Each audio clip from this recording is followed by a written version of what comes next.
پروردگار انسان کو فراوان نعمتیں عطا کرتا ہے۔ اگر انسان ان نعمتوں کی طرف توجہ نہ دے تو پھر انسان غفلت میں پڑ جاتا ہے۔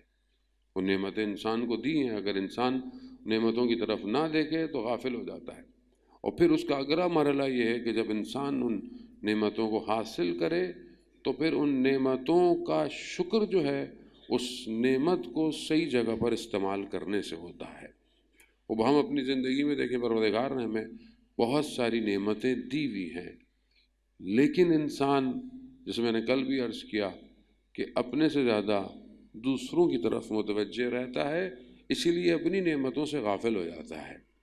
انسان دوسروں کی طرف نگاہ رکھتا ہے تو چیزوں کو درک نہیں کر پاتا، اور پھر انسان ایک ایسے مقام پر آ جائے کہ انسان اس ساری نعمتوں اور سارے شکر کو صرف اس کی ذات کی طرف سے جب محسوس کرنے لگے تو انسان وادی شکر میں داخل ہو جاتا ہے۔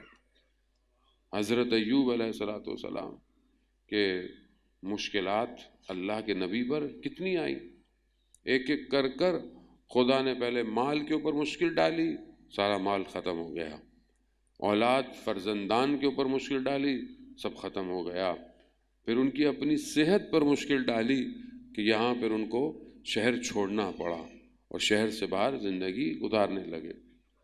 ایسے میں شیطان نے ان کے آس پاس کے جو لوگ تھے ان میں وسوسہ کیا کہ جاؤ جا کر اللہ کے نبی کو دیکھو، ان سے بات کرو کہ کہیں یہ ساری مشکلات ان کی اپنے کسی کام کی وجہ سے، کسی عمل کی وجہ سے تو نہیں آئی۔ وہ یہ حضرت ایوب کی خدمت میں آئے، گفتگو کرنے لگے روبرو، اور یہ بات جو ہے وہ کہہ دی۔ یہ بات حضرت ایوب کو بہت ناگوار گزری۔ حضرت ایوب نے خدا کی بارگاہ میں کہا، پروردگار تو نے مجھے جب دو خیر دیں میں نے اس میں سے سخت ترین کا انتخاب کیا۔ میں نے کبھی دسترخوان نہیں پھیلایا مگر کبھی کسی مسکین اور فقیر کو کھانا نہ کھلایا ہو۔ میں ہمیشہ تیری بندگی اور عبادت میں مشغول رہا، تو پھر یہ میرے ساتھ ایسا کیوں ہو رہا ہے؟ تو نے اولاد لی، میں خاموش میں تیرا شکر کرتا رہا، تو نے مال لیا، میں نے کچھ نہیں کہا، اب یہ مجھ پر اور میری ذات پر انگلیاں اٹھا رہے ہیں، مجھے احتجاج کرنا ہے پروردگار۔ ایسے میں پروردگار نے ایک کالا جو ہے وہ کہتے ہیں بادل کو بھیجا اور اس پر ایک ملائکہ کو سوار، تو انہوں نے پھر ملائکہ سے، ملائکہ بولا کیا بات ہے؟ تو کہا ساری یہی باتوں کی تکرار کی۔ تو پھر آواز آئی، ایوب مگر یہ جو تم نے شکر کیا تھا، یہ جو تم نے نعمتوں کو صحیح عمل کیا، یہ جو تم نے عبادت کی، یہ تمہیں کس نے دی تھی؟ وہیں پر حضرت ایوب شرمندہ ہو گئے۔ اگر خدا توفیق نہ دے آدمی اس کو شکر نہیں کر سکتا۔ کتنے لوگ ہیں دنیا میں جن کو توفیق ہے کہ وہ سجدہ کریں؟ کتنے لوگ ہیں دنیا میں؟ کتنے لوگ ہیں کہ خدا نے ان کو اسلام جیسی نعمت سے نوازا ہوا ہے؟ کتنے لوگ ہیں اس اسلام کے ساتھ خدا نے انہیں صحیح ولایت پہ قائم رکھا ہوا ہے؟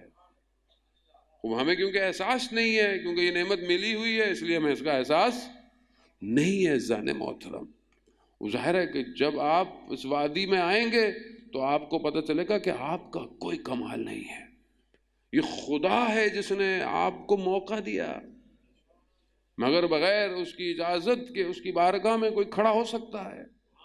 نہیں ہو سکتا۔ خوب اگر انسان عبادت، اس لیے تو کہا ہے کہ عبادت میں انسان اور نیک کاموں میں جو چیز انسان کو خراب کر دیتی ہے وہ کیا ہے؟ وہ عجب ہے، کہ انسان خود پسندی کا شکار ہو جاتا ہے کہ بھئی میں تو ماشاءاللہ 5 وقت کی نماز پڑھتا ہوں، میں تو قرآن پڑھتا ہوں، میں تو یوں ہوں، میں تو ہوں، یا آہستہ آہستہ یہ چیزیں اسے خود پسندی کا شکار کر دیتی ہیں۔ جیسے معاشرے میں ہو جاتا ہے، مثال کے طور پر کوئی اچھا کام کرنے لگے تو اسے دوسرے فوراً برے لگنے شروع ہو جاتے ہیں۔ کوئی خاتون خاندان میں حجاب کرے تو اسے خاتون، سارے خاندان کی خواتین بری لگنے شروع ہو جائیں گی، ان کو دیکھو یہ حجاب نہیں کرتی ہیں۔ ایسا نہیں، اگر خدا نے آپ کو ہدایت دی ہے تو آپ شکر کریں اس کا، اور اس کا شکر یہ ہے کہ دوسروں کو غلط نہ سمجھیں۔